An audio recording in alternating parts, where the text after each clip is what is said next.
Today I'm going to talk about when to mix your coffee and why.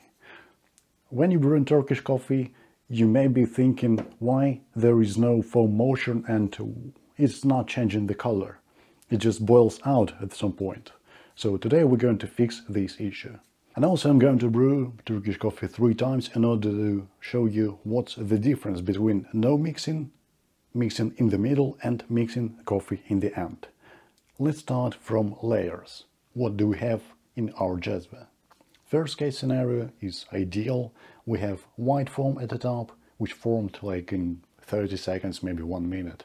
This layer is a combination of CO2 gas and oils, because they are lighter than the water, so they float and they collect at the top at the beginning of the brewing.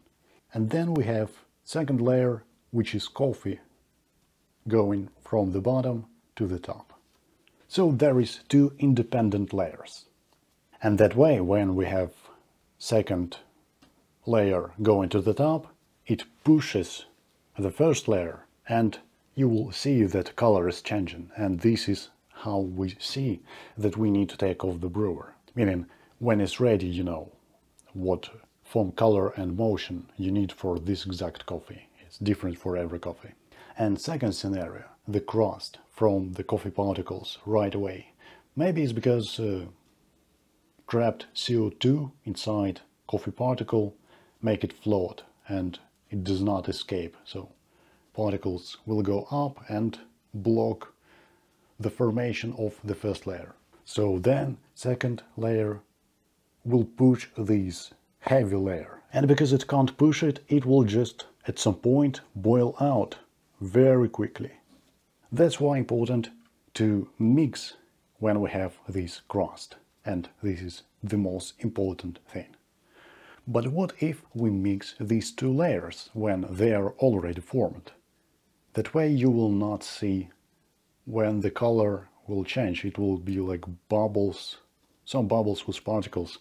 So it will be hard to control, but I will show you on practice how it looks. And because this happens mostly with the coarse grind size, meaning there is big particles, I'm going to use 6 clicks on Comandante instead of 2, like I usually do. And I'm going to use light roast coffee, because for some reason there is problem with mostly light roast coffee. It floats and creates this crust. First brewing will be without mixing. Of course, I'm going to pour the water, mix, and then will not mix. Second, in the middle of the brewing. And third one at the end of the brewing. Let's go!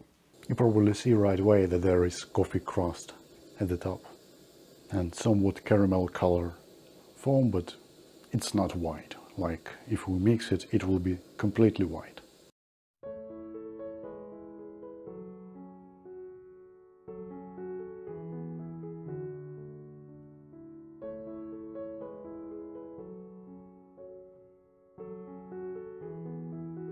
We see the signs that lower foam is now pushing. Yes, we have some motion, but you see how thick it is and it starts to boil. And you've seen this layer, heavy, thick, like some plug or something like this. Now I'm going to mix it. So it will be perfect one, perfectly controllable, and we will see the difference. I'll mix it when I see that there is enough crust.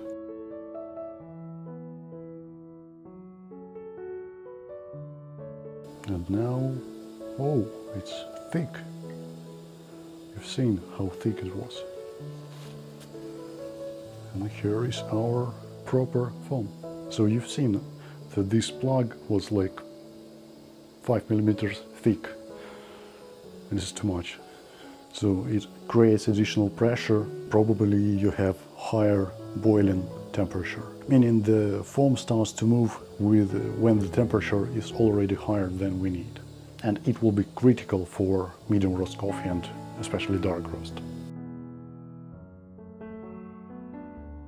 You can already see that it's starting to change in the color, and it's easier to spot, way easier.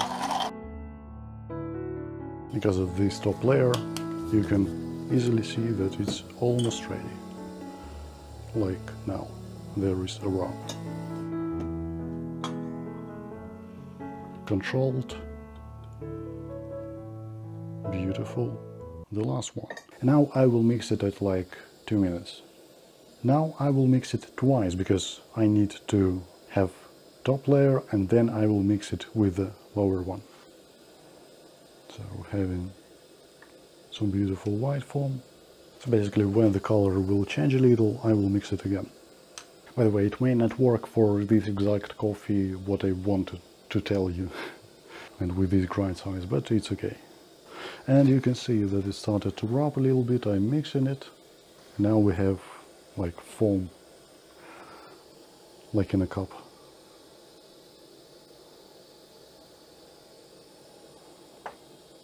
And sometimes it's okay, sometimes it's harder to assess.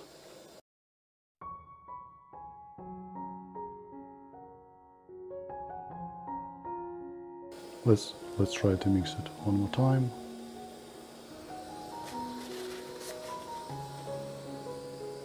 Yeah, beautiful.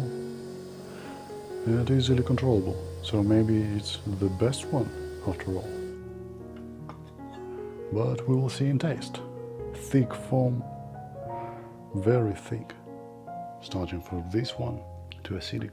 It's okay, at least for light roast it worked. But it was definitely harder to control. Next one is still warm, more balanced taste, and this has some like aggressive acidity, this one balanced with sweetness and some additional note which is pleasant.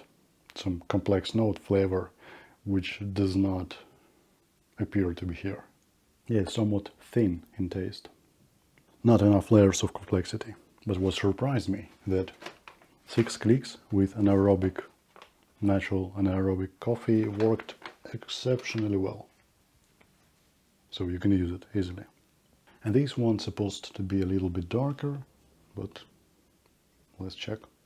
By the way, none of them had coffee particles at the top. Like, I'm drinking clear coffee, like filter coffee, but concentrated. If filter coffee was diluted with espresso, stuff like this. So there is no coffee particles at all.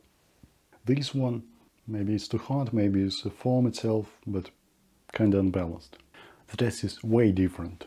Like, its dynamic range is bigger, but I don't sure if I like it currently, because I need clean coffee. Yeah, this one should cool down for longer. This is top one. This one is still thin, a little bit aggressive, both dark notes and bright notes. So, like, why? Why would you do that to your coffee? This one is way better. Also, not that balanced. Body is somewhat thinner. I wouldn't recommend this one. So mix in the middle of your brewing or like 1 minute and it will be fine. That way you can control the foam, the motion, the color, everything. And the cup is great. It's extremely balanced. So you can go on a championship with this recipe easily.